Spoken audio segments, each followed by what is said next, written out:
Hi there, aquatic buddies. Welcome to your favorite radio program, Aquatic Life.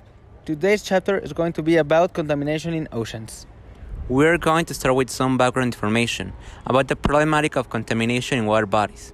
Then we're going to present 3 interviews made to experts in the theme. And finally, we're going to expose an analysis on which could be the best solution to our problematic, and some recommendations for you to help us in the solution. So join us in these few minutes. According to National Geographic, there are more than 5.25 trillion pieces of trash in the ocean, and counting. According to the organization Ocean Conservancy, plastic has been found in more than 60% of all seabirds and in 100% of sea turtle species. That mistake plastic for food. The pollution is threatening the oceans, killing the wildlife, and polluting our food chain. Fish, whales, dolphins, and other marine species are in imminent danger of a catastrophic extinction at the hands of humankind. These species are dying at a faster rate than anyone had predicted. Overfishing, pollution, runoff of fertilizers from farming, and the acidification of the seas have caused an increase of carbon dioxide emissions. These are combined to put marine creatures in extreme danger, according to several investigations.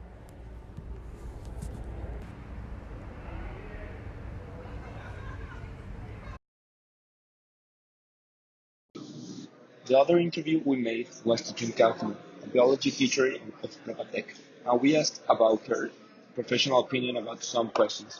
The first one, is the plastic the worst material in the ocean? Her opinion was that she doesn't think that plastic is the most dangerous material in ocean.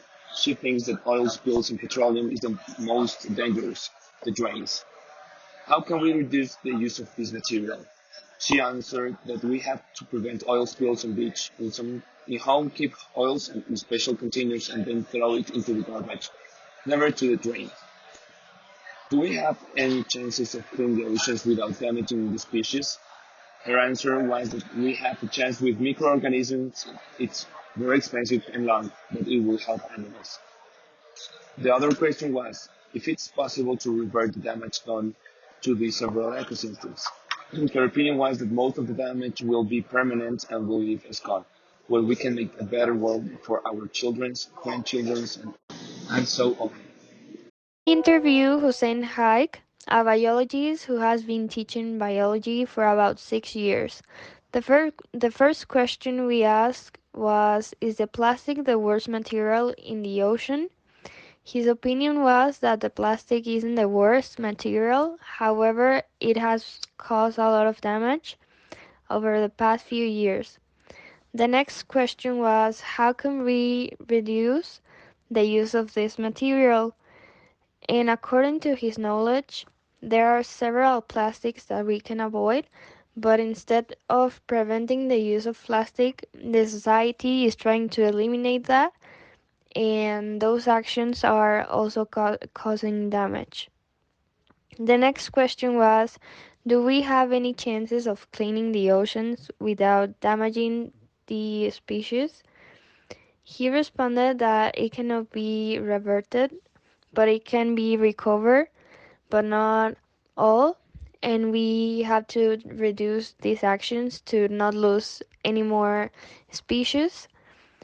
Some of the actions that we could do to prevent this problem are trying to do the enterprises more sustainable, because some of the big enterprises throw their chemical waste to the water, causing damage in the species and in the ecosystem. Also, in agriculture, reduce the use of chemical products on the crops, reduce the use of plastic, and there are really a lot of actions that we can do individually and as a society to revert the damage. The last question was, is it possible to revert the damage done to the several ecosystems? And due to his knowledge, his answer was that we cannot revert it because there is already too much damage, but we can recover certain ecosystems, and we really have to stop doing more damage by using more sustainable products, using solar energy or another kind of sustainable energy, and also mainly recycle. And last but not least, our final interviewee, Floriman Arande Vasquez, a food graduate who has been teaching Prepatec's high school students for over more than 6 years. Nowadays, she teaches chemistry, and time ago she also taught biology. Let's begin. Is the plastic the most dangerous matter to the oceans? Here she showed us her chemistry knowledge, clarifying that the plastic would not be the most dangerous matter that affect water bodies. In matter of fact, it would be anything with mercury, because it's more dangerous and toxic for the aquatic flora and fauna. The next question was about her position regarding on how would we reduce and stop throwing wastes to any water body. She said the society should focus more on reducing, reusing, and recycling, raising awareness of the amount of plastic bags, industrial wastes, etc. The follow-up question was, if we could save and clean the oceans entirely without damaging it at the same time.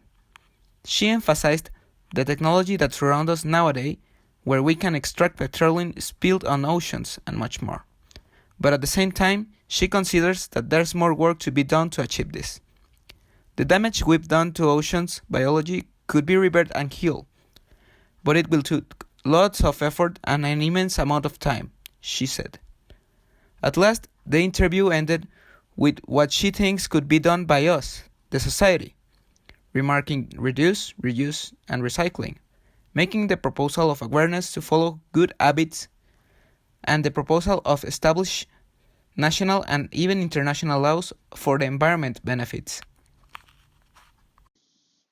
And for last, we have some conclusions for you, aquatic bodies. These three interviewed persons have been asked the same questions, and they all agree that plastic is not the most dangerous, but one of them, and that the most dangerous must be the chemicals thrown in the water each day, especially the oil, as Mrs. Kaufman said. They all said that we can be able to clean the oceans and water bodies, but it will cost hundreds of years and it will be really expensive to do so. Some examples of solutions are the prevention of oil spills, biodegradable uses, renewable resources, make enterprises more sustainable, and be more eco-friendly with the water by substituting plastic, straws, and other contaminants. We may need rules and regulations for platforms, ships, and houses to prevent more damages because remember, we can clean the water bodies, but we cannot revert the damages caused. They will leave a scar forever. So the principle is to reduce and to be conscious. See you in the next transmission, buddies, and remember to reduce, reuse, and recycle.